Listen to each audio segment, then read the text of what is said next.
Hello dear students, welcome to the online profile of Volta classes. आज हमारे सामने एक क्वेश्चन है Indian national biology olympiad INBO। आइए देखते हैं इस क्वेश्चन में दिया क्या क्या है और हमें क्या क्या फाइंड आउट करना है। कुछ फैक्चुअल इंफॉर्मेशन हमारे सामने इस क्वेश्चन में दिया गया है जिसको हमने ऑलरेडी नोट करके रखा है। वो इंफॉर्मेशन ये है कि टोन पीजी एक केमिकल है जो ई कोलाई के लिए टॉक्सिक है। ठीक है, इसका मतलब कि अगर ये टोन पीजी ई कोलाई को दिया जाए तो वो मर जाएगा। ठीक, दूसरा ऑप्शन ये दिया है, दूसरा जो स्टेटमेंट है, टोन पीजी सेल के अंदर एंटर करता है लैक परमिएस का इस्तेमाल करके। किसका इस्तेमाल करके? लैक परमिएस का, जो लैक वाई जीन से बन रहा है। तो इसका मतलब कि अगर कोई सेल है जिसके अंदर लैक परमिएस बन रहा है, माने कि उसका लैक वाई जीन फंक्शनल है, तो वो सेल डेड कर जाएगी। वो सेल डेड कर जाएगी क्योंकि लैक वाई जीन फंक्शनल है, लैक परमिएस बनेगा, टोन पीजी अंदर चले जाएगा, सेल डेड। ठीक है, तीसरा फैक्ट दिया हुआ है कि ये बीटा गैलेक्टोसाइडेज से क्लीव नहीं होता है। ये बीटा गैलेक्टोसाइडेज से क्लीव नहीं होता है। ठीक है, ये भी इंफॉर्मेशन हमारे सामने दिया है कि ये बीटा गैलेक्टोसाइडेज से क्लीव नहीं होगा। अब इस गिवन इंफॉर्मेशन के मेरिट पे हमें क्या करना है? Tone PG can be use to isolate mutants of lactose operon. Tone PG का इस्तेमाल कर सकते हैं हम लैक्टोपेरॉन के म्यूटेंट्स को आइसोलेट करने के लिए। अब टोन पीजी का इस्तेमाल करके किन म्यूटेंट्स को आइसोलेट किया जा सकता है, ये सवाल हमारे पूछा है। हमारे पास चार ऑप्शन दिए गए हैं, इनमें से कोई ना कोई सही होगा, देखते हैं कौन सही होता है। सबसे पहले अगर हम बात करें कि आइसोलेट लिखा है, आइसोलेट, आइसोलेट का माने क्या हुआ? आइसोलेट का माने आप बायोलॉजी में पढ़ते हैं, बायोकेमिस्ट्री पढ़ेंगे, बायोकेमिस्ट्री में आप प्रोटीन्स, डीएनए, आरएनए का आइसोलेशन करते हैं। आप सेल बायोलॉजी, माइक्रोबायोलॉजी पढ़ते हैं तो वहां पे सेल्स का आइसोलेशन करते हैं। ये आइसोलेशन का माने क्या हुआ ये देखते हैं। कोई भी सैंपल होता है तो उस सैंपल में हमारी इंटरेस्ट की चीज होती है, इंटरेस्ट की, हमारे इंटरेस्ट की चीज। ठीक है,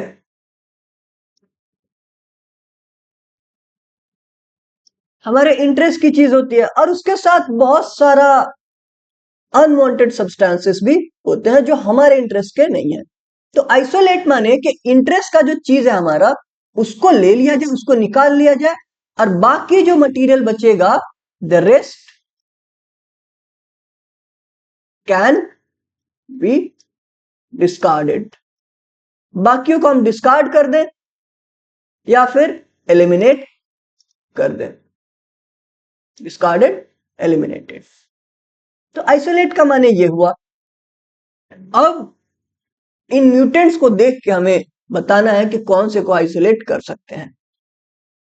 इससे पहले क्वेश्चन सॉल्व करने से पहले एक बार हम कॉन्सेप्ट रिवाइज कर लेते हैं। कॉन्सेप्ट क्या है ये देखिए। कॉन्सेप्ट ये है कि अगर अगर हमारे पास इंड्यूसर, इंड्यूसर माने एलोलैक्टोज, ठीक है,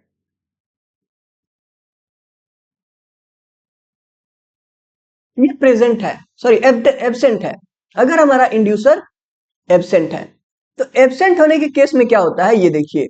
जब इंड्यूसर एब्सेंट है तो उस केस में हमारा रिप्रेसर प्रोटीन बनेगा, रिप्रेसर जीन से, आई जीन से, और ये जाएगा कहां पे? लैक के ऑपरेटर रीजन पे, लैक ऑपेरॉन का ऑपरेटर रीजन पे जाके बाइंड कर लेगा। जब तो जब ये ऑपरेटर रीजन पे बाइंड कर लेगा तो आरएनए पॉलीमरेज आके अपना काम नहीं करा पाएगा। जब आरएनए पॉलीमरेज नहीं काम करा पाएगा तो ट्रांसक्रिप्शन और ट्रांसलेशन का प्रोसेस रुक जाएगा, हमारा ट्रांसक्रिप्ट बनेगा ही नहीं एमआरएनए का।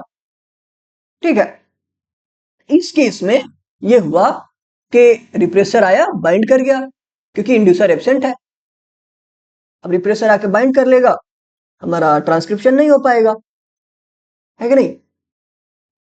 अब देखते हैं कि जब हमारा इंड्यूसर प्रेजेंट है, अगर इंड्यूसर हमारे सैंपल में, हमारे मीडियम में, हमने ऐसा मीडियम दे दिया जहां पे सिर्फ इकोलाई को लैक्टोज ही मिल रहा है, बाकी कोई डाइट का सोर्स, बाकी कोई न्यूट्रिशन का सोर्स नहीं है, उस केस में क्या करेगा इकोलाई? उस केस में ये करेगा कि ये परमिएस का इस्तेमाल करके लैक्टोज को अंदर लेगा और बीटा गैलेक्टोसाइडेज का इस्तेमाल करके लैक्टोज को एलोलैक्टोज में कन्वर्ट करेगा। अब ये एलोलैक्टोज जो है, कौन? एलो एलो लैक्टोज, ये एलोलैक्टोज जाता है रिप्रेसर के साथ बाइंड कर लेता है। रिप्रेसर के साथ जब बाइंड कर लेगा तो रिप्रेसर इनएक्टिव हो जाएगा। रिप्रेसर इनएक्टिव हो जाने से क्या मतलब है? रिप्रेसर इनएक्टिव हो जाने से यह मतलब है कि अब ये रिप्रेसर फंक्शनल नहीं रहा, तो अब ये जाके हमारे ऑपरेटर रीजन पे नहीं बाइंड कर पाएगा। तो जब ऑपरेटर रीजन पे नहीं बाइंड कर पाएगा तो आरएनए पॉलीमरेज जो होगा हमारा, आरएनए पॉलीमरेज, ये आके इफेक्टिवली ट्रांसक्रिप्शन कराएगा। ट्रांसक्रिप्शन से एमआरएनए बनेगा। ये एमआरएनए आगे जाके अलग अलग तरह का प्रोटीन्स बना देगा। ठीक है, अब चलते हैं हम क्वेश्चन देखने। क्वेश्चन देखते हैं, ऑप्शन देखते हैं।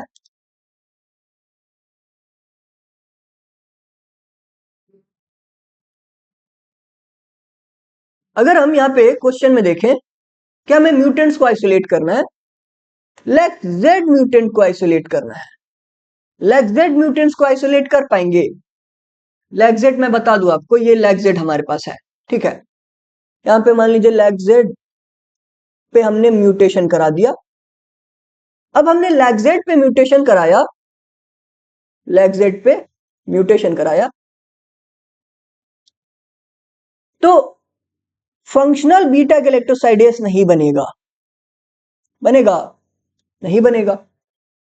लेकिन एट द सेम टाइम हमारा लैक वाई जीन तो इंटैक्ट है, इसमें कोई छेड़छाड़ नहीं हुआ है, तो परमियस तो फंक्शनल बनेगा ना, लैक्टोज परमियस। जब लैक्टोज परमियस फंक्शनल बनेगा तो टोन पीजी एंटर कर जाएगा, और टोन पीजी जब सेल के अंदर एंटर कर जाएगा तो सेल कैसा हो जाएगा? डेड सेल, डेड हो जाएगा। ये ऑप्शन नंबर 1 था। ऑप्शन नंबर 2 देखेंगे। ऑप्शन नंबर 2 में हमारे सामने दिया है कि लैक वाई में म्यूटेशन कराना है। कहां पे? लैक वाई में। आइए देखा जाए लैक वाई में म्यूटेशन होगा तो क्या होगा। अगर हम म्यूटेशन कहां करा दे? लैक वाई रीजन में, लैक वाई जीन में करा दे, तो लैक वाई में जब म्यूटेशन करा देते हैं, हम यहाँ पे म्यूटेंट लिख देते हैं। लैक वाई म्यूटेशन कराएंगे तो अब ये फंक्शनल परमिएज नहीं बनेगा। परमिएज फंक्शनल नहीं बनेगा। जब परमिएज फंक्शनल नहीं बनेगा तो टोन पीजी सेल के अंदर आ पाएगा, क्योंकि याद कीजिए टोन पीजी सेल के अंदर परमिएज ही का इस्तेमाल करके आ रहा है। जब रास्ता ही खराब हो गया, रास्ता ही नहीं है, तो टोन पीजी एंटर कैसे करेगा? जब टोन पीजी एंटर नहीं करेगा तो सेल मरेगा नहीं।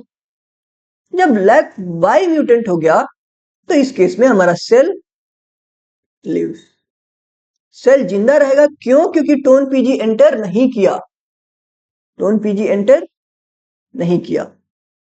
अगला ऑप्शन देखेंगे हम, option number C. Option number C में दिया है कि लैक आई जीन में ऐसा म्यूटेशन करा दिया जाए कि अब वो फंक्शनल रिप्रेसर ना बनाए। कहां म्यूटेशन कराना है? लैक आई जीन में। ये यहां पे लिखते हैं म्यूटेशन। अगर हम यहां पे म्यूटेशन करा दें, ठीक है, जब यहां पे म्यूटेशन होगा तो फंक्शनल रिप्रेसर नहीं बनेगा। ये जो रिप्रेसर है फंक्शनल, ये फंक्शनल रिप्रेसर नहीं बनेगा। जो फंक्शनल रिप्रेसर नहीं बनेगा तो ये आके ऑपरेटर रीजन पे बाइंड कर पाएगा? नहीं कर पाएगा। तो जब बाइंड नहीं कर पाएगा तो उस केस में क्या होगा? जब बाइंड नहीं कर पाएगा तो हमारा ये आरएनए पॉलीमरेज आके पॉलीमराइजेशन करा देगा। जब आरएनए पॉलीमरेज आके पॉलीमराइजेशन कराएगा, एमआरएनए बन जाएगा। अब ये एमआरएनए बनेगा, उसमें से हमारे परमियस भी बनेगा। परमियस जब बन गया तो टोन पीजी परमियस का इस्तेमाल करके सेल के अंदर आ जाएगा। सेल के अंदर आ जाएगा तो काम क्या हो जाएगा? सेल डेड हो गया। ठीक है, लास्ट ऑप्शन दिया है कि कॉन्स्टिट्यूटिव म्यूटेशन करा दिया जाए। कहां पे? ऑपरेटर रीजन में। कहां म्यूटेशन कराया जाए? ऑप्शन नंबर डी लिखते हैं हम, ऑपरेटर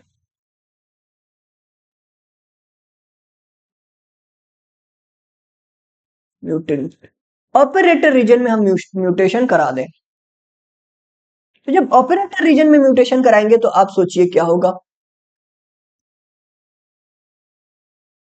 अगर ऑपरेटर रीजन में म्यूटेशन करा दिया जाए, म्यूटेशन माने कि यहाँ पे डीएनए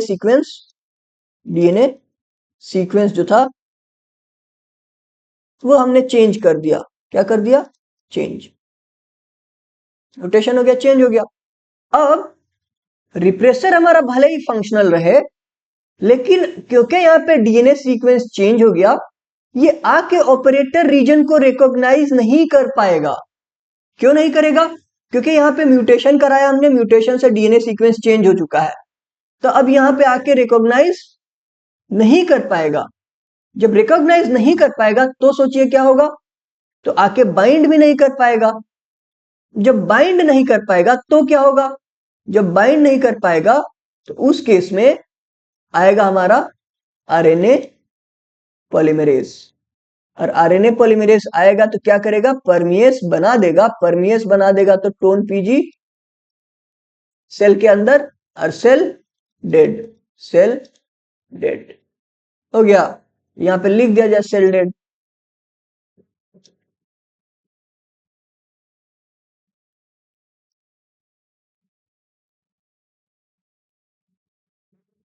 तो अब ऑप्शन को हम रिविजिट कर लेते हैं कि हमारा लैक वाई म्यूटेंट्स में सेल जिंदा रहेंगे, बाकी सारे सेल्स डेड हो जाएंगे। तो यहाँ पे देख लेते हैं ये ऑप्शन जो हमारा लैक वाई म्यूटेंट, क्योंकि सेल जिंदा है, लैक वाई म्यूटेंट सरवाइव कर जाएंगे, बाकी सारे के सारे डेड।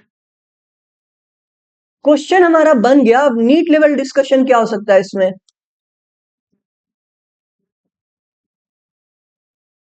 नीट लेवल डिस्कशन ये होगा कि ये जो कार्टून है एनसीईआरटी का जो डायग्राम बनाया है, ये कार्टून सीधे के सीधे पूछ सकता है लेबलिंग के साथ। लेबलिंग वाला अक्सर डायग्राम बेस्ड क्वेश्चन नीट में आता है।